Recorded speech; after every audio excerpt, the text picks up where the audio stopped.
Ahoj, zdravím všetkých a dneska si ideme upraviť foliovník zvnútra. Uvidíme, ako nám vyjde široký chodník, uvidíme, či sa sem takisto vojdeme s rotavátorom, ale najskôr prvé, čo urobíme, ideme si to zrilovať. Takýto pracovný nástroj. Pustíme sa do toho. A vy ma teraz uvidíte zrýchlene, aby ste sa tak nenarobili ako ja.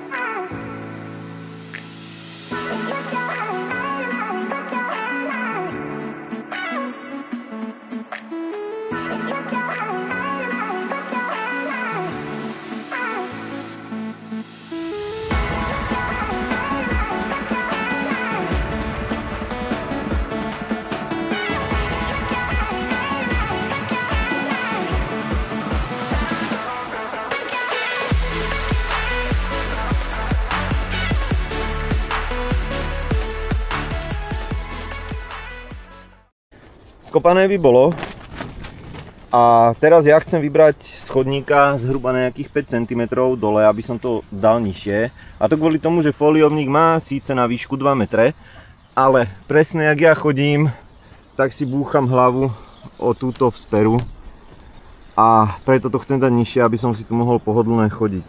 A ešte uvidím, no, že keď budem polievať, tak aby vlastne voda nestekala na chodník, tak by som tam ešte niečo vymyslel, nejaké dosky. No a už som sem dal teplomer a chcem vyskúšať, že ako sa tu drží teplota oproti vonkajšku. Vonku máme teraz 4,4 stupňa, tak uvidíme, koľko bude tu.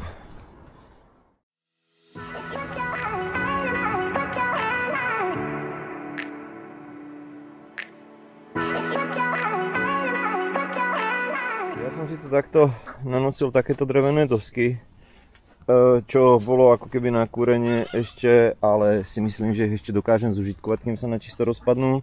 Takisto som si nachystal kolíky a zamerám si túto, aby mi nepadala zem do chodníka, tak si to ohradím s týmito doskami a zhruba 40 cm plát si nechám na nohy. To by malo stačiť, no.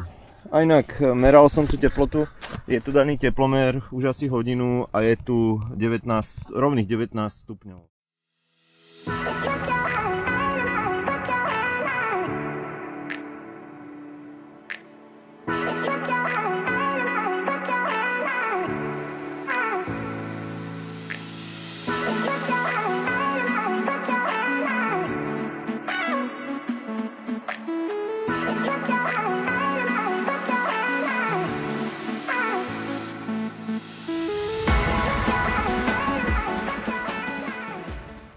No, takto som to spravil. Vybral som to trošku viacej, ako bolo v pláne. Zobral som 10 cm, aby som mal 5 cm ešte nad sebou plác. Takto a takto je 40 cm, aby sa nestalo, že by som sa potkol.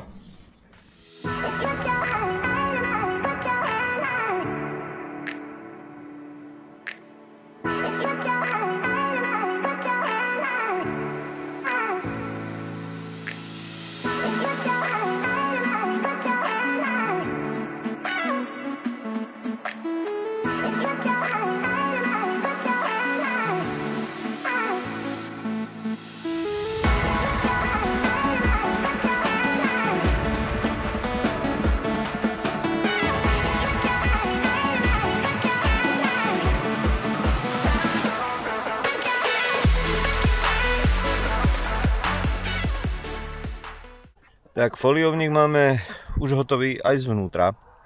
Som si tu spravil taký chodníček. Takýto chodníček som si tu spravil. Není úmyselne dokončený až sem kvôli tomu, aby keď bude hned, aby som sa nepotkol, alebo keď sem niekto druhý pôjde, tak no, skrátka kvôli bezpečnosti. A to isté som spravil aj na druhej strane, ale tam len kvôli tomu, že toto si skopem a tuto bude skrátka paprika alebo niečo sem dám, ale nie je moc vysoké, aby sa dalo vlastne toto otvárať. No, takto sú tieto dvere poriešené. Tuto sú také celkom dobré úchytky spravené. všade. Na každých dveroch sú dve. A dvere sú tu vlastne jedny a dole sú druhé. Tieto otvárať nebudem, lebo však vzadu je hneď plot, takže budem iba tie vrchné kvôli vetraniu. Tu je vlastne hneď plot a tam sa nebude dať chodiť. Ale toto sa bude otvárať iba kvôli vetraniu. Čo som postrehol, tak akože máme celkom dobrú štruktúru zeme. Takto sa krásne rozpadne na cimpr-campr. Čo bola kedy skoro nebolo možné. Ako vidíte, tu je kúsok slamy, je tu sú všelijaké kúsky, čo my zaorávame. Takisto aj drvíme napríklad papriku, tu podrvíme a naspäť ju zaoreme. A cez tú zimu prakticky všetko zhnie. A tomuto sa hovorí život.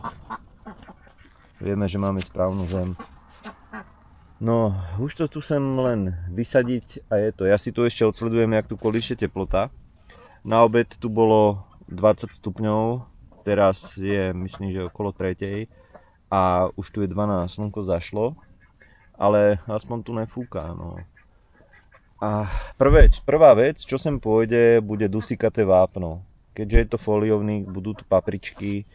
Neviem ešte, či sem dám čili alebo normálnu papriku, to sa ešte rozhodnem, ale každopádne sem pôjde dusikaté vápno. A už len kvôli tomu, že je to vápnik, ktorý paprika príjme, ale aj kvôli dezinfekcii pôdy. No, aby mi tu nezačali všelijaké semiačka rásť. Toto máme koreň pupenca, takže ten dáme bokom. Ono tých korienkov sa tu dá viacero nájsť, čo by tu nemali byť, ale to je krásny. Za chvíľku by začal vyháňať. No, už by sa preberal k životu, takže pupencu tu je dosť. Ale s tým si poradíme raz, dva, ten to ľahko škovať. Bolo poličko, na poli mrkva, na poli paprika, takže ešte sú tu nevykopané mrkvy tu zostali.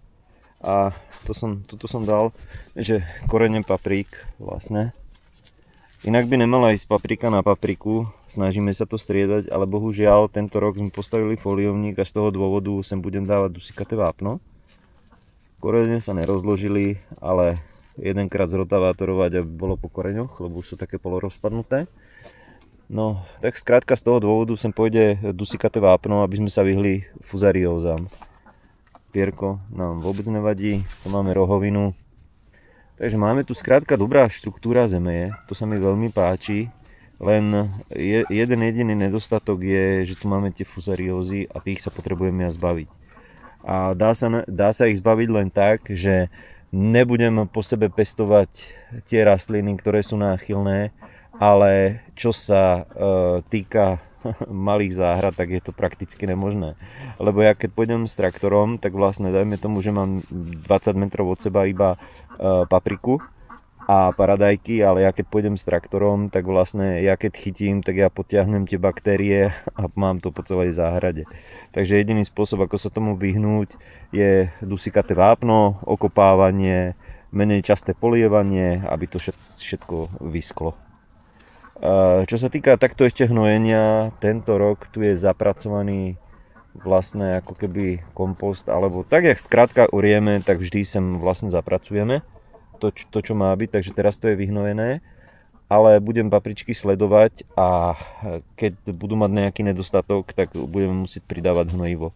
A vlastne na jeseň to vždy budem hnojiť, na jar to budem vždy hnojiť a nebudem kupovať hnojiva originál na to, aby som to pohnojil, to mám iba teraz na test čili papričiek, čo mám Shogun hnojivá.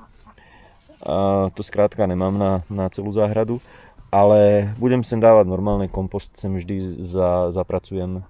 S kompostom nemáme problém, chováme, takže život skrátka pridáme do tej zeme. A keď by sa ma niekto opýtal, že či odporúčam tento foliovník, konštrukcia je zložitejšia. Fólia naťahovanie je takisto zložitejšie než na klasickom tom tuneli polkruhovom. Ale stojí to za to. A nemyslím si, že by tu boli nejaké defekty. Na folii možno, čo ja som spravil, že som nevedel presné daty spony ale to bolo iba tuto na kraji vlastne a tuto není poškodené nič. Tak. A fólia, inak je tu UV4, je tu kvalitná fólia, není to žiadny nejaký čínsky šmejd, je to poľská fólia Marma, ktorá sa venuje výrobe fólií už dosť dlho. Takisto aj fóliovník je od spoločnosti PTF Polsky, je to síce z Polska, ale tá firma sa venuje čisto iba výrobe fóliovníkov. A dá sa dostať, každá náhradná súčiastka sa dá dostať na tento fóliovník. Takže ja sa s vami lúčim a komu sa tieto videá páčia, tak kľudne mi môžete dať odber, like alebo komentár. Tak ahoj!